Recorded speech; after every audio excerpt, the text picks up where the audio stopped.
지금 계속해서 우리는 성경 속의 숨은 영웅들을 살펴보고 있습니다. 지난주 기억나십니까? 모르드그에 대해서 우리가 말씀을 듣게 되었는데 사람에게 영업하지 않고 사람의 그 뜻에 부합하여서 살려 하지 않고 하나님의 때를 믿음으로 기다리며 일상을 성실하게 살아내었던 그 모르드그, 믿을 수 없는 중에서도 하나님께서 역사의 주관자가 되신다는 것을 끝까지 신뢰하고 그 믿음을 저버리지 않으므로 하나님께서 개인뿐만 아니라 민족에까지 몰살의 위기에서 구원하셨던 것을 보게 되었습니다. 오늘은 또 다른 숨은 영웅을 만나게 될 텐데 바로 세례 요한입니다. 신앙인이라면 누구나 한 번쯤 사모하는 마음이 있으셨을 것 같아요. 그는 흥하여야 되겠고 나는 쇠해야 되겠다. 나는 그의 소리일 뿐이다. 그분이 더 영광 받으셔야 된다. 우리 모두의 동일한 고백이고 사모하는 마음이지 않습니까? 오늘 본문에 세례 요한의 말씀을 통하여서 하나님께서 기뻐하시고 또 그분의 손에 붙들려서 사용되는 삶이 어떤 것인지 한번 같이 살펴보기를 간절히 바랍니다. 설교 말씀을 나누기 전에 좀 인실짓고 해야 될 것 같다는 생각이 들어서 어제 밤에 이런 마음이 좀 들었습니다. 내가 이 설교를 할 자격이 있을까? 어제 설교를 준비하면서 하나님께서 이 감동을 주시고 말씀을 주셔야 되는데 마음의 답답함과 머릿속의 복잡함과 정리되지 않은 가운데서 억지로 뭔가를 끄집어내려고 하는 제 안의 열심들을 발견하게 되었습니다. 너무 괴롭더라고요. 이 말씀을 전하기 위해서 이 숨은 영웅이란 단어가 의미하는 것과 같이 정말 주님은 드러나셔야 되고 나는 여러분이 주께로 향하도록 인도하는 안내자의 역할만 해야 되는데 나는 이 설교를 준비하는 가운데에서 그 외에 다른 마음들을 가지고 있는 것들을 발견하게 돼서 말씀을 준비하는데 참 괴로웠습니다. 하나님의 나라와 의를 위해서 자신의 의와 잘남을 드러내지 않고 겸손히 하나님의 길을 예비하는 사람으로 여러분 앞에 서야 되는데 저희 내면이 그렇게 준비되어 있지 않아서 조용히 설교 쓰는 걸 내려놓고 어제 정책당이 끝나고 비전홀에 가서 또 십자가 앞에 다가갔습니다. 십자가에 다가가서 하나님, 제가 예수 그리스도와 함께 십자가 앞에 죽어지게 하여 주십시오. 그런 기도를 간절히 올려드리게 되었죠. 제가 내일 오전이 설교인데 주님 어떡합니까? 이거 설교가 잘 준비되어야 되는데 이런 염려의 마음 가운데서 주여 주여 하는 것을 또 살피게 되면서 다시 한번 내려놓게 되었습니다. 하나님 앞에 서는 것이 두렵기 때문에 제 안에 이런 두려운 마음이 일어날 수 있도록 하여 주십시오. 근데 그때 하나님께서 제 마음에 이런 속삭임으로 다시 한번 물어보셨습니다. 너 왜 설교하려고 하냐? 무슨 목적으로 너 설교하려고 하냐? 이 말씀을 통해서 무엇을 전하려고 하느냐? 내가 영광을 다 받는 영웅이 되려고 하는 것은 아니냐? 그러니까 하나님의 음성을 제가 듣지 못했던 거예요. 숨은 영웅에 관하여서 말씀을 나누려고 하면서 도리어 내가 인정받으려고 하고 이 말씀을 통하여서 뭔가 성도님들의 긍정적인 피드백을 통하여서 뭔가 제 안에 만족하고 싶은 마음이 있었던 것 같아요. 아직도 죽지 못한 제 자아를 발견하게 되고 십자가 앞에서 다시 한번 무릎을 꿇었습니다. 주님, 예수 그리스도와 함께 십자가에 못 박혀 죽어지게 하여 주십시오. 내 자아가 주님 앞에서 철저히 죽어지게 하여 주십시오. 이런 기도를 올려드릴 수 있는 시간이었습니다. 그 시간을 허락해 주신 게 너무 감사했습니다. 한편으로 그래서 오늘 이 은혜의 말씀도 사실은 그의 이런 연단의 과정, 이런 사고의 과정을 통해서 하나님께서 주신 말씀인 것 같습니다. 하나님께서 우리 각자 개인의 심령을 살피시는 이 시간, 모든 영광이 주님께만 올려지기를 간절히 소망합니다. 그리하여 우리 모두 주님의 사람들로 이 시대에 하나님께서 사용하시는 숨은 영웅들로 세워지시기를 간절히 축복합니다. 여러분, 영웅하면은 어떠한 이미지나 단어들이 떠오르십니까? 사람들은 누구나 이런 인정에 대한 욕구들이 참 많은 것 같습니다. 자꾸 우리 자아가 철저히 죽지 않느라는 그런 욕구는 우리 안에서 계속될 것 같습니다. 사람으로부터 부정적인 말을 듣게 되면은 마음에서 참을 수 없는 분노의 감정이 올라오기도 하고, 사람들로부터 칭찬을 받게 되면은 내가 그토록 주목하여 바라봤던 주님은 바라보지 않고 보이지 않고 사람이 더 크게 보일 때도 있습니다. 수많은 영웅들이 이 사람들의 칭찬과 인정, 또 영화를 보더라도 마지막 장면에는 그들이 앞에서 좋은 뜻으로 사람들을 어려운 가운데서 구원했다 하더라도 마지막 장면은 항상 그들이 이 카메라의 중심의 자리에서 모든 영광을 다 받게 되는 걸 보게 되죠. 우리가 말로는 표현하지 않지만은 이런 영화들에 계속 노출되어짐으로 말미암아 우리 내면 안에, 우리 무의식 가운데에 그런 영웅에 대한 사모하는 마음들이 있는 것 같습니다.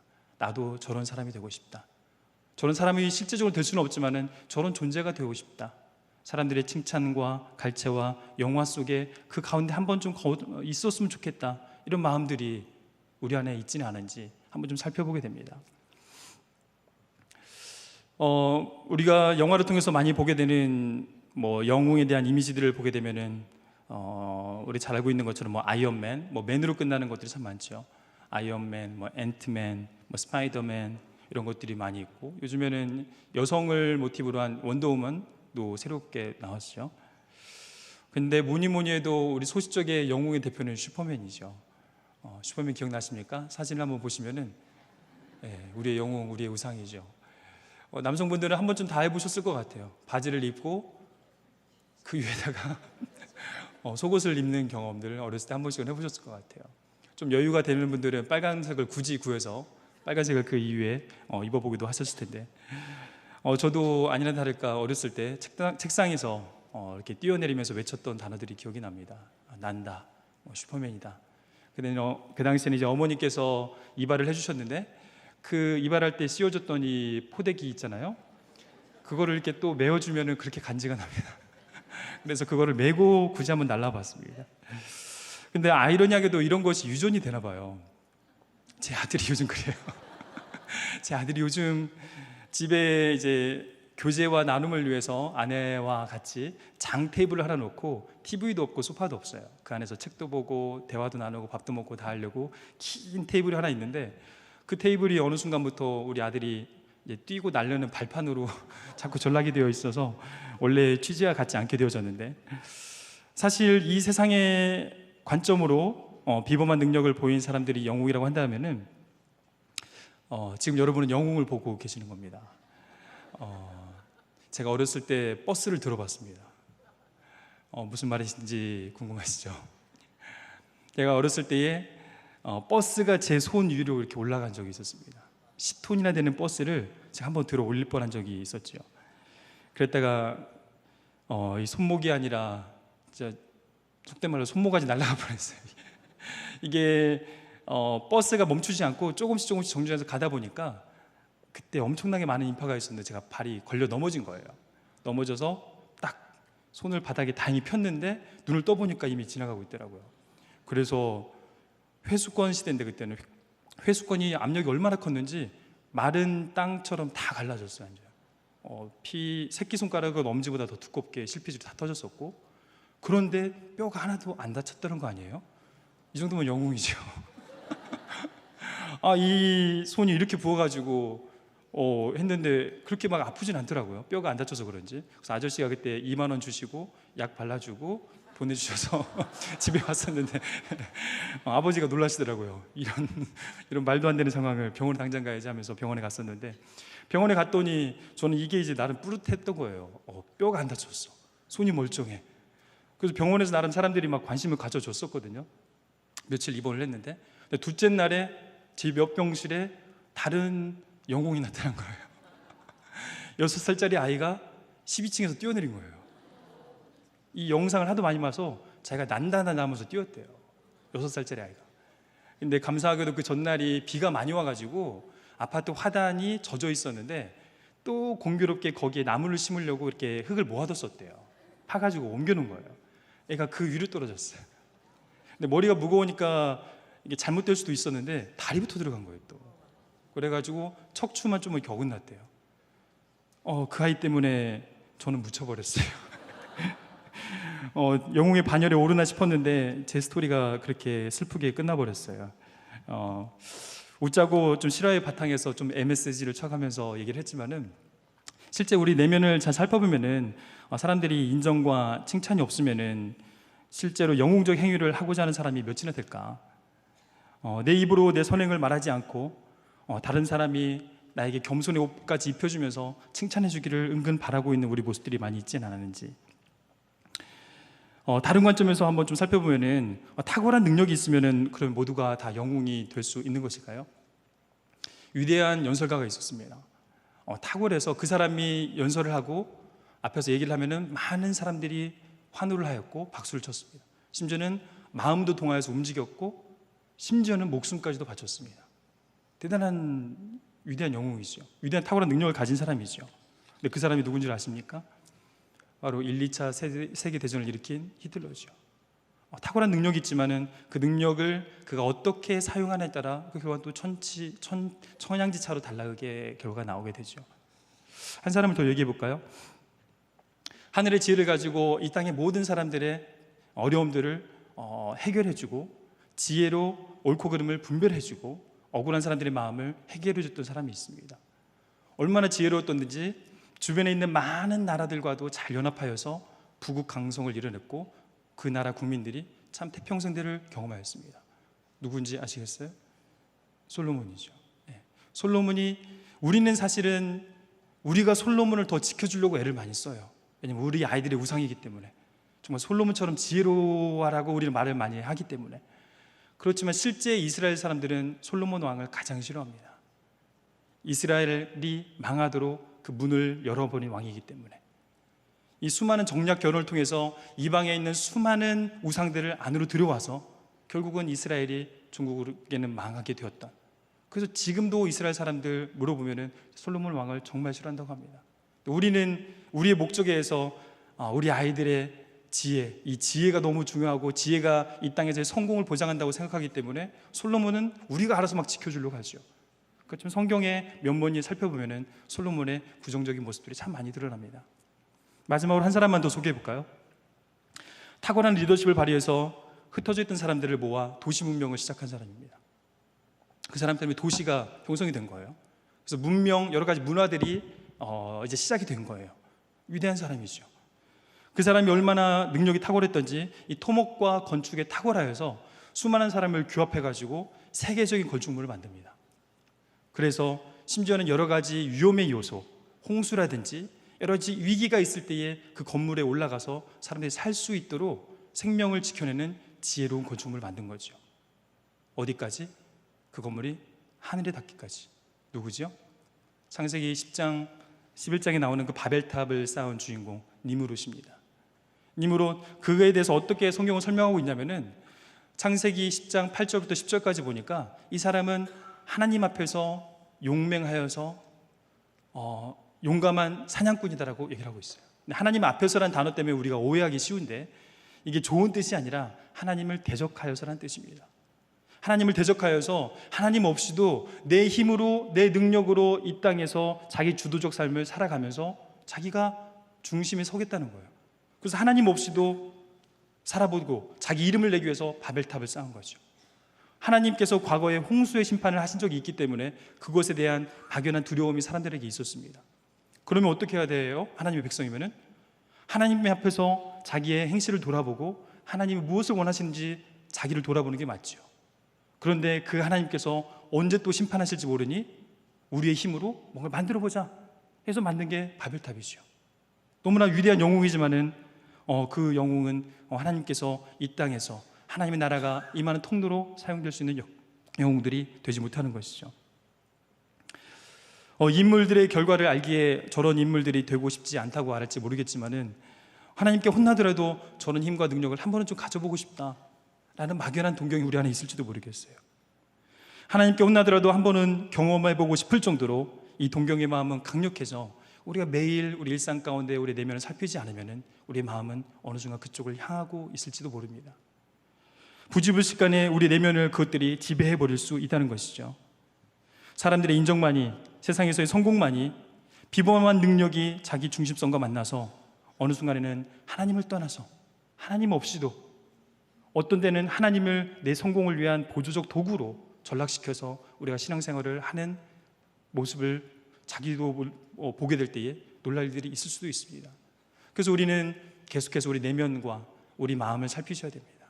우리 내면이 하나님 앞에서 어떠한 자세로 세워져 있는지 계속 살피지 않으면 우리는 이 죄된 본성의 습관에 따라서 갈 수밖에 없는 존재들인 것을 인정하셔야 돼요.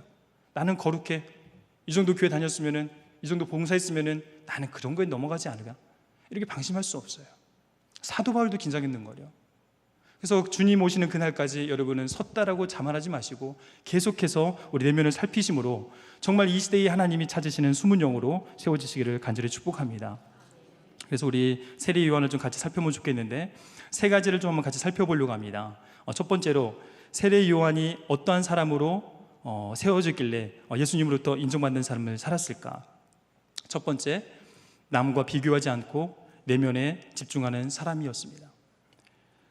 오늘 본문의 25절, 26절까지 22절부터 쭉 보게 되면은 요한의 제자들이 나오게 되는데, 요한의 제자들이 세속적 기준으로 예수님과 세례 요한을 비교하고 스스로 염려와 근심에 빠져 있는 모습을 보게 돼요.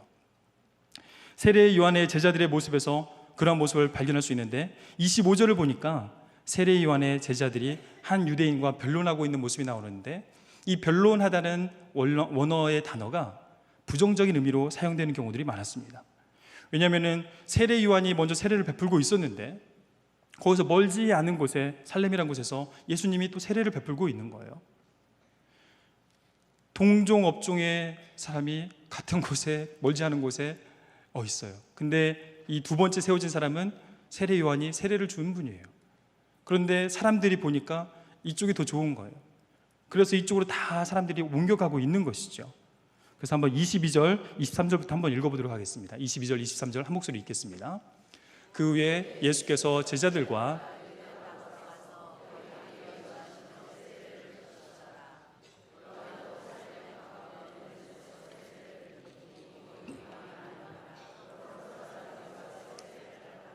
이런 상황인 거죠. 그래서 26절도 함께 읽어보도록 하겠습니다. 26절에 제자들이 이렇게 말합니다. 그들이 요한에게 가서 이르되 랍비여, 선생님과 함께 요단강 저편에 있더니 곧 선생님 증언하시던 이가 세례를 베풀매 사람들이 다 그에게로 가더이다. 지금 제자들의 마음의 심경은 어떤 것 같아요? 되게 좋아하고 있습니까? 와, 예수님에게로 사람들이 막 가는구나. 옳다거니 정말 우리 스승이신 요한이 말씀한 대로 저분이 이제 조명을 받고 무대 중심에 서게 되는구나. 되게 좋아한 것 같아 보이시나요? 아니죠. 랍비어라고 말하는 것은 그들의 그 당시에 극존칭입니다. 세례 요한을 그들이 얼마나 존중하고, 또한 그들의 스승인 그가 이 땅에서 얼마나 인정받아야 그분 안에 제자로 있는 자기들도 같이 세워질지, 그것에 대한 염려가 그들의 묻어 있습니다. 그래서 세례 요한을 되게 존경하며 말하고 있지만은 그 뒤에 보이는 선생님이 증언하시던 자, 선생님과 함께 요단강 저편에 있던 자, 상당히 예수님을 폄하하고 있는 말인 것이죠.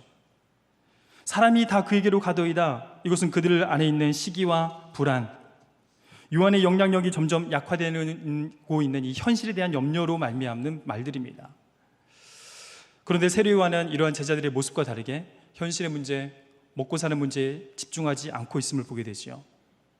현실의 문제에 집중하지 않고 계산적이지 않고 하나님께서 맡겨주신 그 사명을, 자기 내면을 계속 살펴보는 가운데서 일들을 묵묵히 감당하고 있는 것들을 보게 됩니다. 이렇게 보여지는 것에 집중하고 저 상향성과 성공지향과 비교 우위를 차지하려는 이 세속적 사고는 위로 올라간다는 것으로 인해 사람들이 집중해 줌으로 말미암아 멋있게 볼 수는 있어요. 그것에 대한 동경하는 마음이 생길 수도 있어요. 그러나 우리의 영혼은, 우리 내면 세계는, 우리의 영성은 더욱더 빈약해질 것입니다. 현실에 먹고 마시는 문제에만 집중하면 내면은 더 공궁해지는 것이죠. 그래서 요즘 시대를 가리켜서 한간에 새로운 신조가 나오는데 스피릿 포어라는 표현이 나오는 것 같습니다. 하우스 포어 들어보셨죠? 집을 대출을 얻어서 많이 샀어요. 샀는데 그 대출금 갚고 이자 갚느라 일상의 삶이 풍요로움이 없어져 버렸어요. 집은 있는데 되게 풍족하지 못한 삶을 사는 거예요. 이 스피릿 포어도 그런 시대의 연장선상에서 많은 것들이 우리에게 풍족하게 주어져 있고, 건강을 위해서도 또 물질적으로 풍요로 말미암아 여러 가지 누리면 살지만은 그런 가운데서 우리 내면 세계는 더욱더 곤궁해지고 공허해지고 가난해지고 있다는 것입니다. 이런 영적 기근과 빈약한 영성의 모습들이 많이 드러나 있는 것이 사실입니다. 하나님이 바라보시는 나, 주님께서 맡겨준 사명을 주님만을 바라보며 감당하기를 기뻐하기보다는 사람들이 나를 어떻게 생각하나, 어떻게 바라보는지, 그것을 위해서 내가 물질과 건강과 보여지는 것에 어떻게 노력을 해야 되는지, 그것에 대한 열심이 이 내면 세계와 우리 영성에 대한 관심보다 너무 비정상적으로 비대하게 커져버린 것이죠. 심지어는 우리 교회 안에 있는 수많은 사람들도 그런 유혹과 위기로부터 자유롭지 못한 게 사실입니다. 신앙생활을 통해 영혼이 잘 되기보다 오직 범사와 건강만이 잘 되기를 간구하고 있지는 않은지, 그래서 교회에서 신앙생활을 하면서도 성령의 능력과 내면의 기쁨, 하늘로부터 주어지는 놀라운 하늘의 평강을 누리기보다는 그 외의 것들을 추구하면서 도리어 염려와 근심 가운데에 우리 삶을 보내고 있지는 않은지, 성공에서 성숙으로 우리가 소유하는 것에서 향유함으로 방향을 전환해야 됩니다. 우리 성공과 성장과 소유에 같이 묶여서 이 땅에서 살아가지 않도록 우리가 우리 삶을, 특별히 우리 내면을 잘 돌봐야 될 것입니다. 두 번째로 하나님의 주권을 인정하는 사람이었습니다. 27절을 함께 읽어보도록 하겠습니다. 요한이 대답하여 이르되 만일 하늘에서 주신 바 아니면 사람이 아무것도 받을 수 없느니라. 세례 요한은 자기의 뜻을 이루기 위해서 하나님께 이렇게 떼쓰고 그런 성격은 아닌 것 같아요. 내 생각이 하나님보다 더 앞서는 사람도 아닌 것 같아요.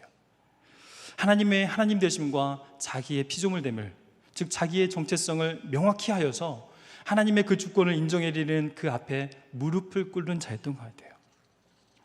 하늘에서 주신 것만, 즉 하나님께서 우리에게 주신 것만이 우리에게 주어질 수 있다. 신앙의 많은 선배들의 공통된 고백이죠. 욥도 그런 고백을 하였었죠. 다윗도 그런 고백을 하였었죠. 하나님의 주권을, 하나님의 주되심을 그의 일상의 삶 가운데서 계속 인정하고 고백하는 사람들은 이러한 삶을 살아갈 수 있게 됩니다. 그분의 계획 앞에서 높고 낮음은 없는 것이죠. 왜냐하면 하나님의 생각은 우리 생각보다 크고 높으시다라고 이사야 55장 8절 9절에 말씀하고 있지 않습니까? 여러분 그 고백을 여러분의 고백을 하십니까? 여러분 삶에 여러분 생각과 방식대로 일이 되어가지 않더라도 하나님의 생각은 여러분 생각보다 크신 것을 인정하십니까? 여러분 생각대로 되지 않는 것이 인생의 실패가 아닌 것입니다. 하나님께서 그걸 통하여서 합력하여 선하게 이루어 주실 수 있는 능력이 하나님이시기 때문에, 여러분을 창조하시고 조성하신 분이 그분이시기 때문에, 비록 내가 지금 현실 가운데서는 여러 가지 어려움과 경제적, 건강, 관계, 여러 고통 가운데 노출되어져 있다 할지라도, 심지어는 그게 나의 부족함으로 말미암아 일어난 결과를 할지라도 하나님 앞에 나와 엎드린 여러분은 하나님께서 여러분을 통하여 그것들을 선하게 분명히 빚어주실 것입니다. 그것을 확신하셨으면 좋겠습니다. 제가 공허하게 말씀드린 거 아닙니다. 제가 그런 경험을 했기 때문에 담대히 말씀드릴 수 있습니다. 저는 인생 30살까지 정말 실패한 인생이라고 생각을 했었습니다. 정말 갈피를 못 잡고 여러 가지 방황을 했습니다. 그런 가운데서 하나님께서 저로 하여금 은혜를 베풀어 주셔서 이 길을 걸어갈 수 있도록 허락해 주셨고, 지금 와서 돌아보니까 그 모든 시간들이 정말 버려진 게 없어요. 그냥 선배님들이, 아니면 신앙의 선배들이 머리 지식으로 얘기하는 게 아니라 정말 진실로 버려진 게 하나도 없어요. 여러분의 삶 가운데서의 여러분의 연약함과 고통과 시련의 시기들은 분명히 여러분 안에서 영적 성숙과 영적 성장과 직결되어집니다. 여러분이 하나님 안에 거하신다면, 여러분 하나님 붙들기를 포기하지 않는다면, 끝까지 그 하나님 앞에서 정직하게 여러분 내면을 살필 수 있다면 여러분의 그 삶은 절대 버려지는 시간들이 아닐 것입니다. 그런 마음으로 하나님의 절대 주권을 인정하고 그 하나님 앞에서 욕심을 부리지 않고 생각할 그 이상의 생각을 품지 않으며 그 하나님의 인정하여 드리고, 또한 여러분의 그 한계를 인정하며 내가 유한한 존재이고 오직 주님 안에서 주님 손에 붙들려야 된다는 하나님의 그 주권을 인정해주는 피조물로서 삶을 계속해서 살아갈 수 있게 되기를 간절히 축복합니다. 마지막으로 세 번째, 자신의 정체성을 정확히 아는 사람이었던 것입니다. 요한은 분명히 말하고 있습니다. 28절 말씀에 나는 그리스도가 아니요 그 앞에 보내심을 받은 자이다. 요한복음 1장 23절에서는 또 이렇게 말하고 있습니다. 나는 광야에서 외치는 자의 소리이다. 요한은 사람들의 인정과 칭찬을 마치 두려워해야 될 무언가로 생각하고 되게 멀리 하려고 애를 썼던 것 같습니다. 사도 바울도 그리하였었지요. 사람들이 막 이렇게 주목하여 바라볼 때에, 스스허매라고 말할 때에 왜 나를 주목하고 나를 신처럼 바라보느냐? 나도 너희와 같은 동일한 성정을 가진 사람일 뿐이다 라고 얘기하면서 그들의 시선을 하나님께 돌리려고 애를 썼지요. 바로 자기의 정체성을 확실히 아는 존재이기 때문에 그것이 가능한 것입니다. 여러분, 소리의 특징을 아십니까? 소리는 메시지만 전달이 되어지죠. 저도 지금 말하고 있는데 이 말한 소리가 여러분에게 어떤 내용을 담고 그 메시지를 전할 것입니다. 그런 후에 그 소리는 어떻게 됩니까? 사라지는 것이죠. 사라져야 됩니다. 만약 이 소리가 사라지지 않으면은 여러분은 그 메시지를 이어서 나오는 다음의 메시지들을 들으실 수 없게 될 것입니다. 전에 섬기던 교회가 교회 건물을 짓지 않고 학교 강당을 빌어서 선교에 집중하면서 사역을 했었는데, 학교 강당이다 보니까 너무 울림이 심한 거예요. 그래서 음향을 이렇게 만지면서 음향 잡기가 너무 어려웠어요. 소리 스피커의 방향을 갖가지 틀어봐도 소리가 계속 반사해서 잔향이 남아있다 보니까 소리들이 섞이고 그 다음 소리를 엎어서 또 피드백이 생기고 이러다 보니까 메시지를 들을 수가 없는 거예요. 근데 세례 요한이 이렇게 말하고 있습니다. 나는 소리이다. 세례 요한이 우리에게 동일하게 말하고 있는 것은 들리지 않으십니까? 여러분은 소리입니다.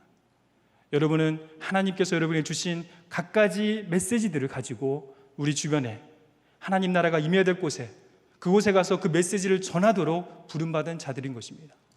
그렇다면 여러분은 어떻게 되셔야 됩니까? 사라지셔야 됩니다. 내가 전도했어, 내가 이거 했어, 내가 이런 영적인 뭔가를 보였어, 이것에 대해서 사실 말하고 싶은 마음들이 있죠. 저도 있습니다.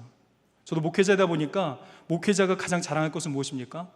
우리 성도님이 내가 말씀을 전하는데 이 말씀 가운데서 하나님을 경험하였어.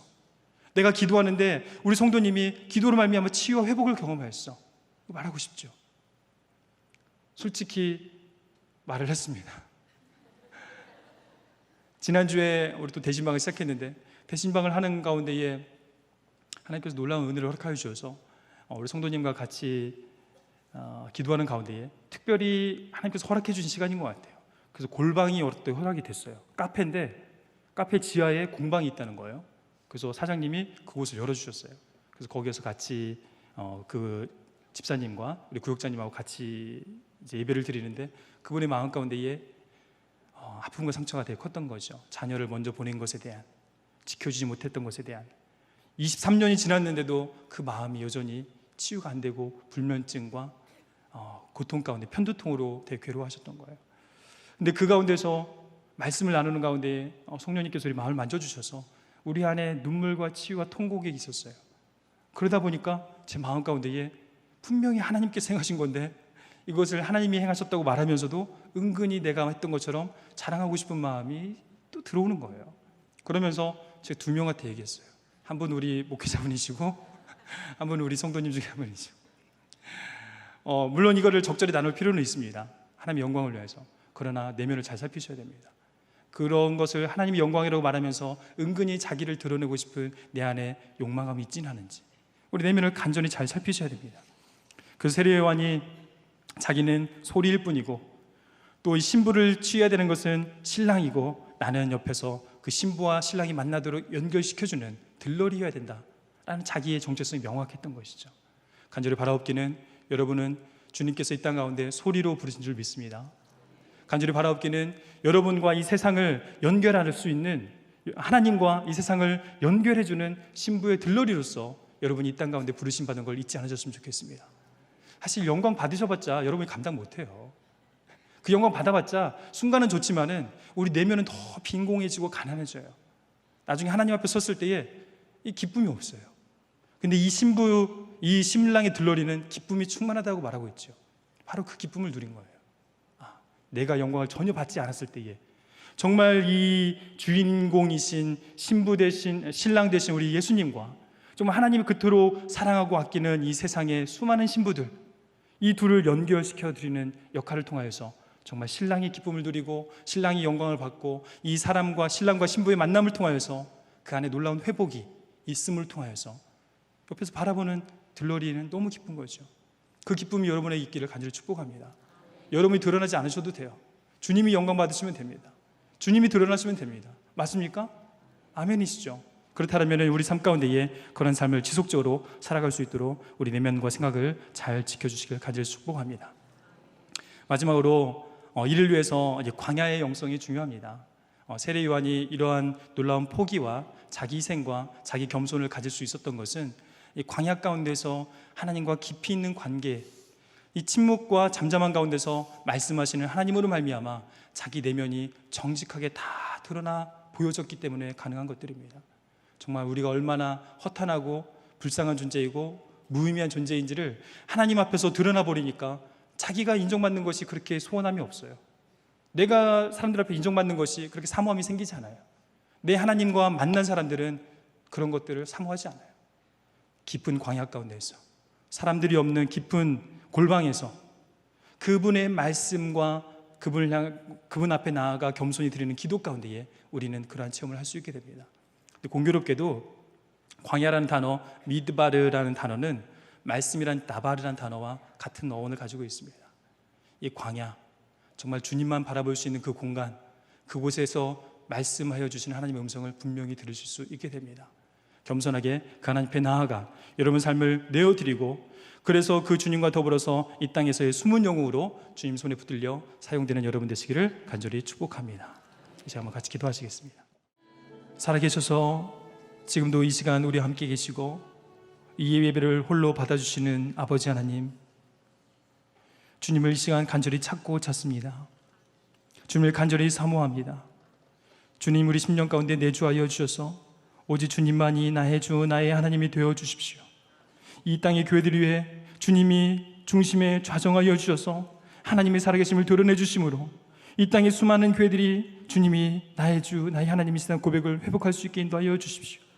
더 확장하여서 주님께서 붙들어 사용하셨던 이 나라 대한민국이 다시 한번 주님의 그 가치 위에 세워지게 허락하여 주시고, 그로 말미암아 이 땅의 열방들이, 이 땅의 수많은 주의 사람들을 통하여서 주의 수많은 사람들이 복의 통로가 되어지고 복의 사람이 되어져서 열방이 너로 말미암아 복을 받을 것이라는 하나님과의 관계 회복의 놀라운 복들을 누릴 수 있도록 이 나라를 붙들어 주시옵소서. 특별히 여러 가지 전국이 어렵습니다. 이 땅 가운데 정의와 공의와 공평의 가치들이 바로 세워질 수 있도록 하나님 역사하여 주옵소서. 살아계신 하나님께 모든 영광을 올려드리며 예수 그리스도의 이름으로 간절히 기도드립니다. 아멘.